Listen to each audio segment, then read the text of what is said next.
Pemirsa, Ketua Dewan Pers Profesor Dr. Komarudin Hidayat menilai industri pers nasional saat ini tengah berada di fase penuh tantangan.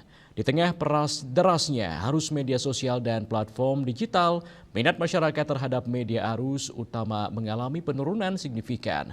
Namun demikian, tingkat kepercayaan publik terhadap pers mainstream untuk isu-isu penting masih tetap terjaga.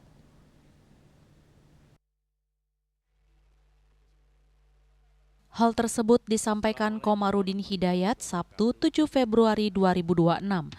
Menurutnya, pergeseran perhatian publik ke media sosial menjadi salah satu faktor utama menurunnya peminat pers konvensional. Komarudin mengatakan media arus utama oleh sebagian masyarakat dianggap kurang menarik karena konten eksklusif yang memuat kritik tajam dan perdebatan pro kontra semakin berkurang. Sementara di media sosial, orang menemukan diskusi dan dialog yang meski belum tentu benar, tetapi mampu memuaskan emosi. Karena saat ini publik cenderung lebih tertarik pada produk media yang sensasional. Namun yang menarik, kata Komarudin, tingkat kepercayaan masyarakat terhadap media arus utama masih relatif tinggi, terutama untuk isu-isu yang mendasar dan penting.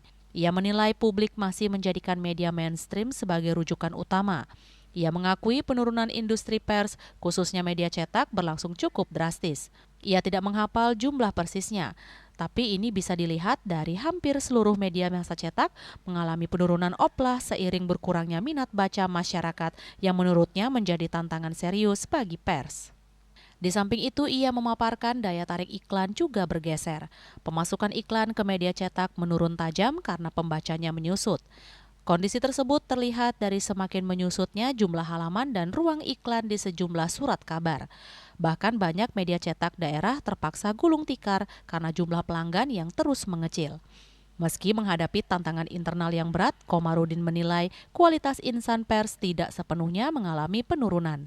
Namun perubahan selera pasar turut memengaruhi karakter sajian media yang kini cenderung lebih dangkal dan sensasional. Kehadiran kecerdasan buatan atau artificial intelligence AI membuat banyak produk berita menjadi seragam.